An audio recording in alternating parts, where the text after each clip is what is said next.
Hello and welcome to today's session on Wi-Fi hacking with the Raspberry Pi 4. My name is Rob from Steam Labs, and in today's video I'm going to be showing you lots and lots of new exciting things with the Raspberry Pi. So we're going to be beginning with how can you configure Kali Linux on an SD card and then boot it up. We are then going to be looking at how you can set user permissions for a user so they have root privileges and how you can customize your account. We're then going to be moving on to how you can use this Alfa AC600 wireless adapter for Wi-Fi hacking. Now, the different software and applications we're going to be using in today's video, we are going to be installing Fluxion on Kali Linux today. So this is a tool which I use quite a lot, and it is an excellent tool to get started with if you are new to Wi-Fi hacking. So we are going to be having a look at how we can intercept somebody's password, and then having a look at how we can actually break that password hash using a word list. And we will also be having a look at how you can use captive portal. So if you have managed to capture somebody's password hash, how can you then redirect them to a fake SSID and then try to get them to enter their password? Now, like with everything which we do, everything which we are teaching and demonstrating here is purely for educational purposes. We won't be held responsible if you choose to go and hack your neighbors or your friend's wireless network. We are demonstrating these skills purely for penetration testing purposes and also ethical hacking. Please remember to only test this on Wi-Fi networks which belong to you. And I think that's pretty much all for our introduction today. So without further ado, let's get started with our Raspberry Pi and have a look at how we can use it for Wi-Fi hacking for penetration testing purposes.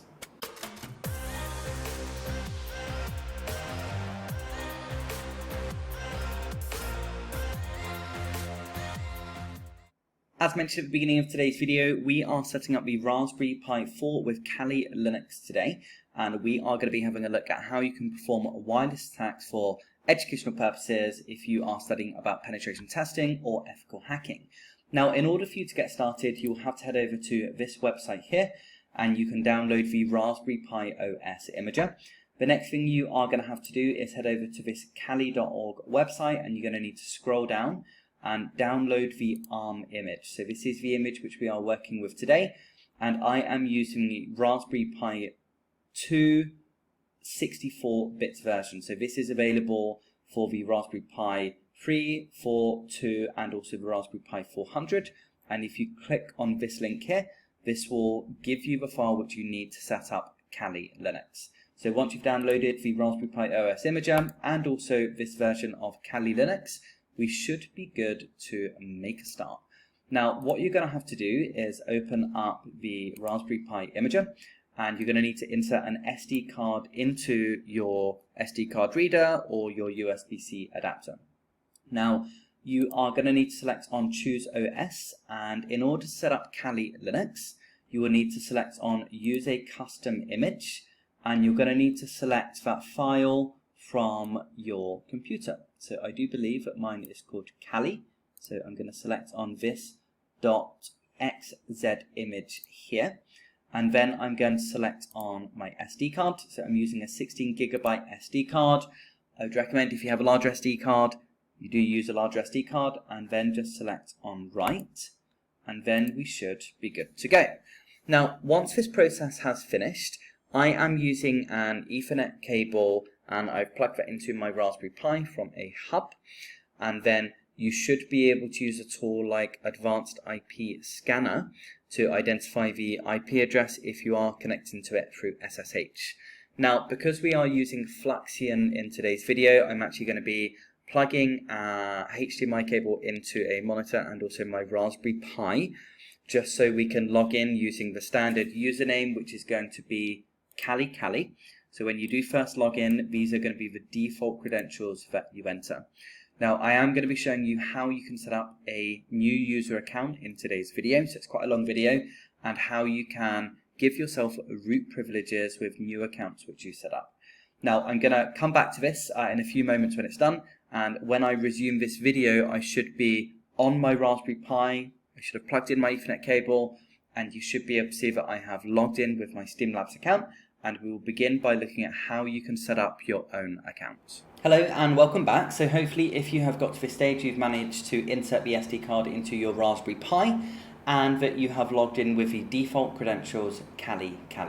Now to get started today, I am gonna zoom in, and what I've done is I've opened up a terminal window from this button up here.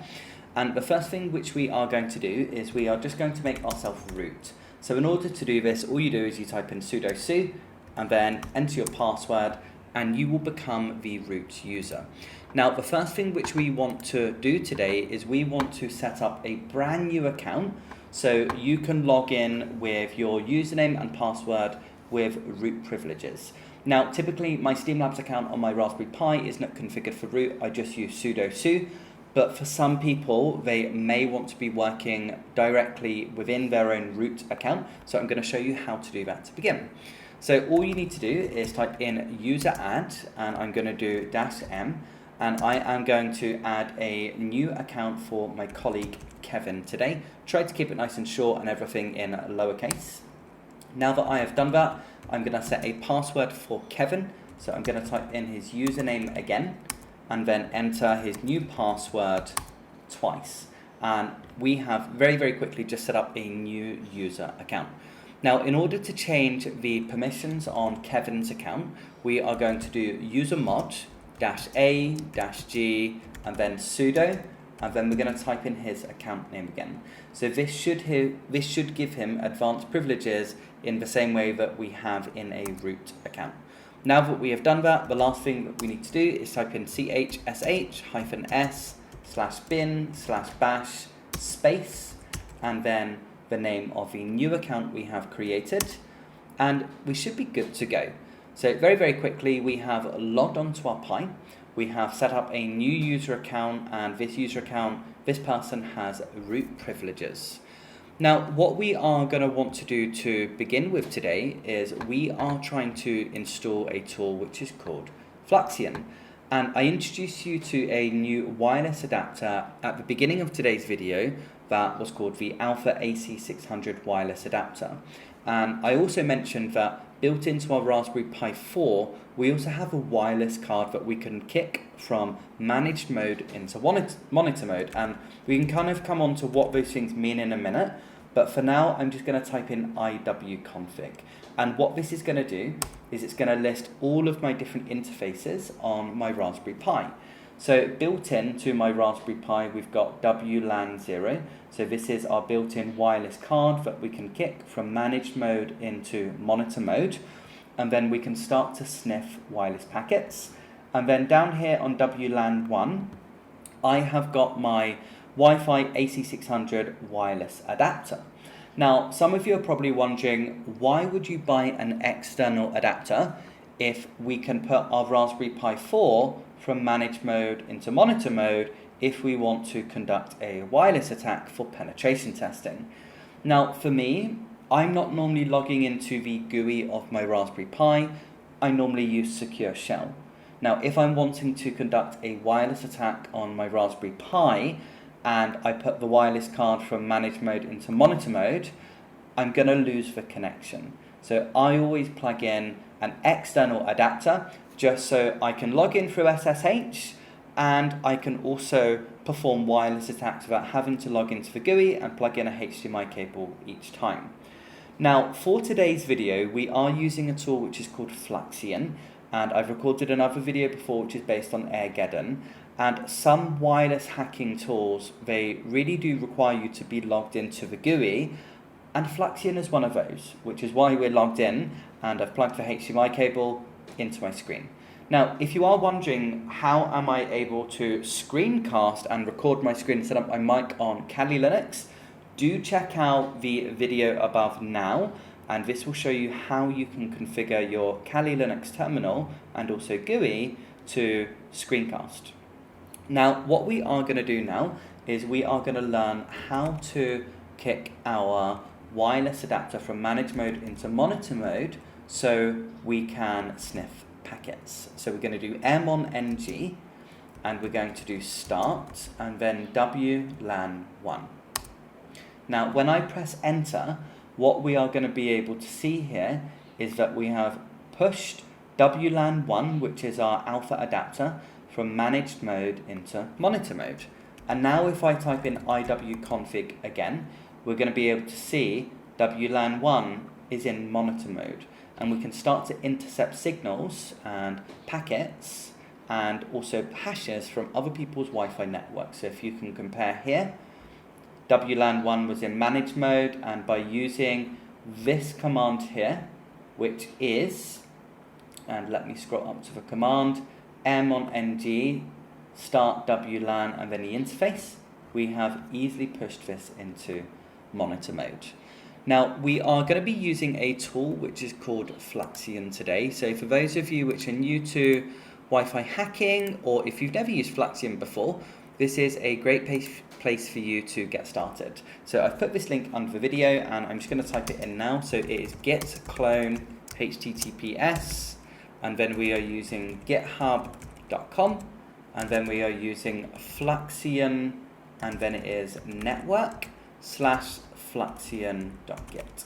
So we're going to clone this tool into our directory, and then once this has finished installing, we are going to log in to the Fluxion directory. So if I do ls, we'll be able to see that Fluxion as a tool is now here, and we're going to do cd Fluxion ls, and these are all of the different files and directories, losing my words a little bit there, that are that come with our Fluxion tool. And you're going to see that we're actually going to use our attack folder a little bit later today. There are lots of things which you can do inside your scripts folder, which we're not going to get onto in this video, but obviously you can explore this yourself, as well as you can have a look at the very, very helpful docs folder as well. Now, in order to launch this for the first time, you're going to need to type in /fluxion.sh, and when you install it for the first time, you're going to have to install all of the dependencies that Fluxion requires. Now, I have previously installed this, so it should be relatively quick for me. It's just going to say, okay. But for you, you're going to be asked to install lots of different dependencies, and that's going to take around 5 minutes. And you don't need to do anything, but once it's finished, you're then going to be presented with a screen which looks like this. So if that's you, pause this video and then come back to this. Now, for now, I'm going to choose the language which I want to work in today. So we can work in French, Italian, we can work in Romanian, we can work in Chinese, Turkish, and our chosen language is English for today's video. So we're going for option number 5 here. We have already put our alpha adapter from managed mode into monitor mode, and the first thing which we are going to try to do today is we're going to try to capture the handshake of somebody connecting to a network. And in order for this to work, we're going to need to scan to see different networks which our alpha adapter can pick up. I am using option number 2 here because I'm using WLAN 1, which is the alpha adapter. And then what we're going to see right now is another screen is going to pop up once we've chosen our channel. So we're focusing on 5 gigahertz networks, and let me change my mind there. Let's do 2.4 and 5 gigahertz networks, so let's include all of them.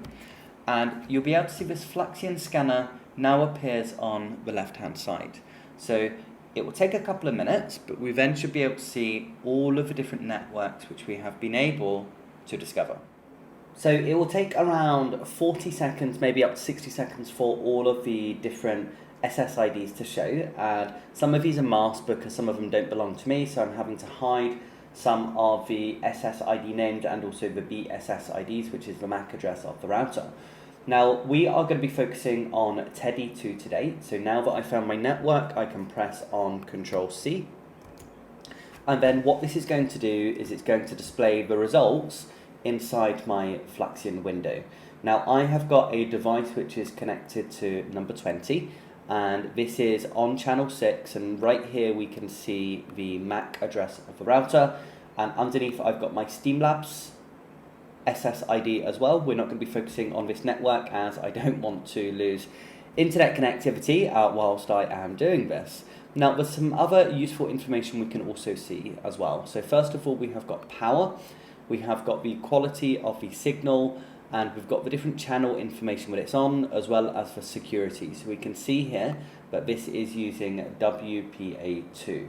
Now, one of the other networks which isn't masked, which we are not focusing on today, which I have focused on previously with Airgeddon, is my Theo Mali network, and we can see that this one here is using WPA security, which is a very, very old Wi-Fi security which I used for penetration testing.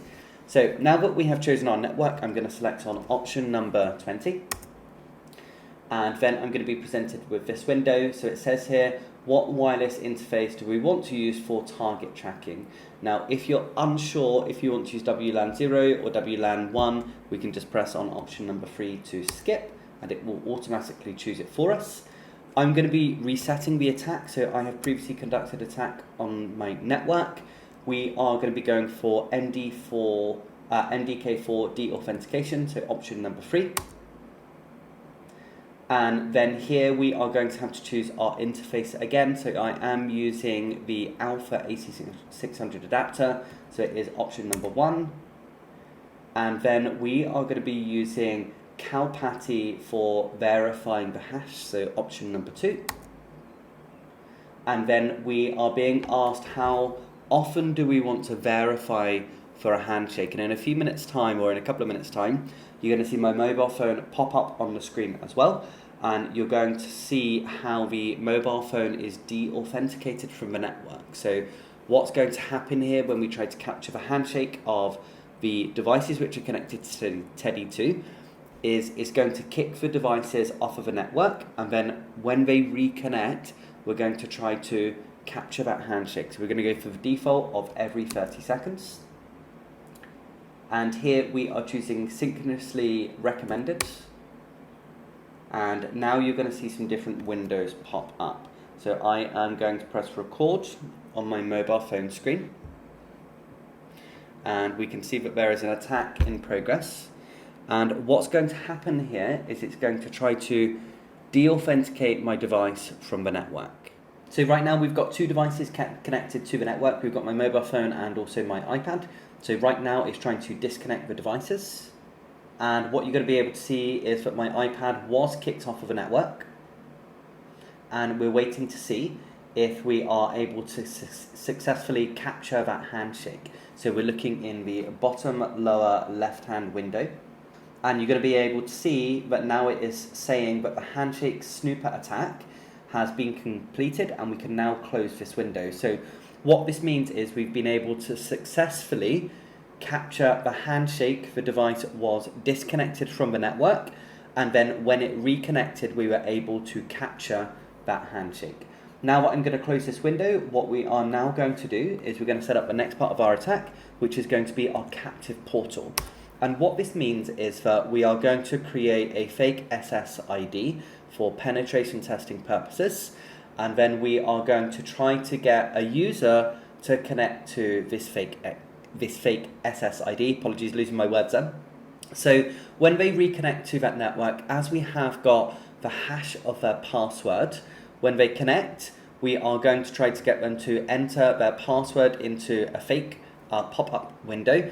And then when they enter their password, as we already have the hash of their password, this should allow us to intercept the password which they're entering in plain text. So we're going to select on option number 1 for captive portal window. And then we are going to say yes here. We are wanting to focus on the above access point. So we're going to continue with this target. We are going to use interface WLAN 0. We have the option to press skip here, and it should choose that automatically for us. We are going to select option number 1 for restore attack. And then we are going to go with option 1 again. So for some reason it seems to be taking me through the same options again. That's no problem at all. So 3 for skip.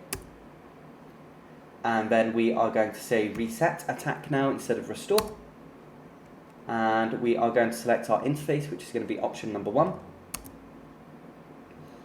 And then here we're being asked what interface we want to focus on for this attack. So I'm going to say WLAN 0.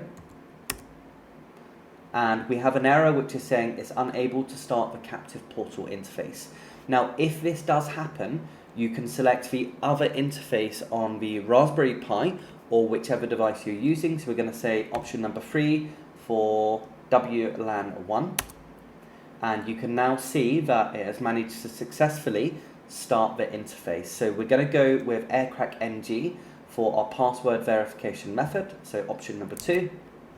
And now we are going to select option 1, so we have already intercepted that password hash, so we don't need to specify the path to the hash, we don't need to rescan, we have already captured the hash of the router password.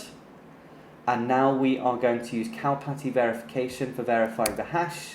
And here, when we start our captive portal, we want to assign the captive portal an SSL certificate. So we're going to say option number 1. And then what we want to do is we want to disconnect the devices from the rogue network. So that means that the fake SSID, which we're going to create, we're going to de-authenticate users from their actual network, and we're going to try to force the user to connect to the fake SSID which we are creating. So we're going to select on option number 1 here. And then here, this is where Fluxion is really, really special. We've got all of these different captive portal options, so we can display the captive portal in Arabic, Bulgarian, Thai, Turkish, Slovakian, anything we want to. We can mimic a Cisco router, a D-Link router, we can mimic a Huawei router. We have so many options for captive portal. We are just going to select on option number 7 for English for today's video. And then what you're going to see is different windows pop up whilst it is creating that captive portal. And it's going to start trying to jam the signal. So we can see that my iPad has been disconnected from the Teddy 2 network. And if we look inside our SSID list, we should hopefully see there is a fake SSID being created. So here we've got Teddy 2. Notice there is no padlock symbol, so we're going to select on Teddy 2. And then hopefully this is going to take us to a pop-up window, which is going to be our captive portal. We can see clients connected up here is showing as 1. We've got the IP address and also the MAC address of the iPad. Now also on my mobile phone, I'm going to select on Teddy 2 as well and see if this brings up a pop-up window, because my iPad is not bringing us anything at the moment. And my mobile phone got there first, so we're going to enter the WPA key for the router. So all my routers are using a pre-shared key. That means there is no other method of authentication, there's no other login page. So now that we have connected, and it says the password entered is incorrect. So that's interesting. Let me enter the password again on my iPad, and let's see if we are able to. And you can see here it's saying the password entered is incorrect. Now, what we want to be able to do here is actually capture the correct password. So it's verifying the password against that hash, right? It's saying, is the password which is being entered into the fake SSID, does it match what is in the file which we intercepted from the router when they reconnected before? So now that we've restarted this, what I have now done is I've entered the correct password into the captive portal. I've made sure that my password is correct. And it's important to look at all of the information which we are collecting here. So if you look at the screen of my iPad or my mobile phone, what we are doing is we are jamming the signal of the original Teddy 2 SSID. So they're not actually able to connect to their actual SSID. All we can see here is we've got Teddy 2 with no padlock symbol. So if I go down to this one now, and if I select on Teddy 2, we're going to be able to see that it's identifying the device, which is my iPad. Client connected is 1. I'm going to select on my mobile phone as well. So we can see client connected changes to 2. Every time they enter a wrong password, attempt is going to change from 0 to 1, 1 to 2, and so on. So we're now going to wait for my iPad to connect. If we look in this window here, we're going to be able to identify the type of device that is connecting. And now on my iPad screen, we have got the password option which has popped up. So I'm going to enter the password for the router. and you can see that it's showing that please wait while the password is verified, and all of the windows have now closed. So this means that we've been able to successfully capture our password, and inside this window here, it is saying if you go to Home, Steam Labs, Fluxion, Attacks, Captive Portal, Netlog, and inside here we're going to have a log for Teddy2. So if we head over to our Fluxion directory, and if we double click on Fluxion, and if we follow this file path, so we're looking for Captive Portal, we are going to be looking for Netlog, and inside here, if I double click on this file, we're going to be able to see our password in plain text. And we've used the password hash, we have jammed their SSID, and we've managed to force them to connect to a fake SSID, and we have been able to successfully capture their password. Now, this has been quite a long video, so the last thing which we're going to be doing today is we are going to be having a look at Aircrack-ng. And this is particularly important because if we don't want to force users to connect to a fake SSID, what we can also do is we can try to break their router password by using a word list, as long as we have captured the password hash, which is something which we've captured. So I'm going to go back into my Fluxion folder, but this time what we are going to do is we're going to go into the handshake snooper. If we go into handshakes, we have got the .cap file, so I'm going to copy this over to my desktop. And what we are going to do is we are going to rename the file and just give it a shorter file name just so it's nice and easy to work with inside a terminal window. So we're going to rename this file. And then what we are also going to do is we are going to open up the word list, which we can find inside the user file. Now, if you check out my video, which is based on the Wi-Fi Pineapple, you're going to be able to see different word lists which I share with you from a GitHub repository, but today we're just going to use the .rocku file, which we can find inside the word list folder here. So scroll down to W, lots of files, and we are looking for word lists. So inside here we've got rocku.txt, this is currently in a zip file.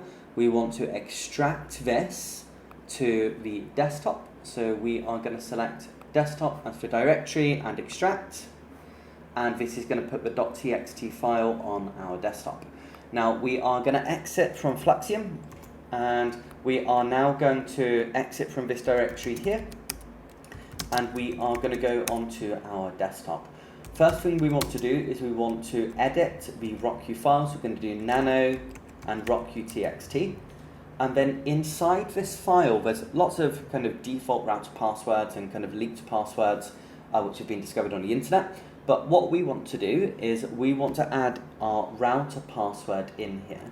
So I'm going to go to the end of one of the lines, and let's go further down. So it uses lots and lots of these passwords. And we are going to add in the password which we discovered. So this is the other option to using Captive Portal if we want to try to get them to use Aircrack-ng instead. So we've managed to uncover their password hash.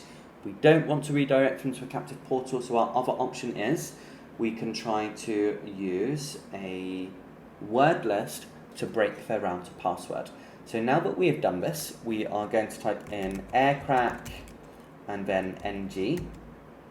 We then need to give the directory of our Teddy2 cap file, so it's going to be home, Steam Labs / desktop, and then it is going to be teddy2.cap, and then we need to specify the directory of the word list, so it's going to be home / Steam Labs / desktop. We need to do -w because we're working with a word list, so -w and then name of the file, and then we should be good to go. So I'm just going to extend this window a little bit just so it's wider and it's all on one line for you. So when we press enter here, we are going to use that word list and we're going to try to break the hash of the router. And you can see it took just a second to do that because it was fairly high up in the word list, and key found. So we have used all of the different passwords inside the rocku.txt file to break the hash of Teddy2. Now, hopefully this has been an insightful video. It has been a really long video. Do stay tuned for different types of Wi-Fi attacks for penetration testing, for ethical hacking. Remember, everything which we are doing is purely for educational purposes, so do only use the skills on routers and SSIDs that belong to you. And I'm looking forward to bringing you another video on Wi-Fi hacking soon. Thanks for watching.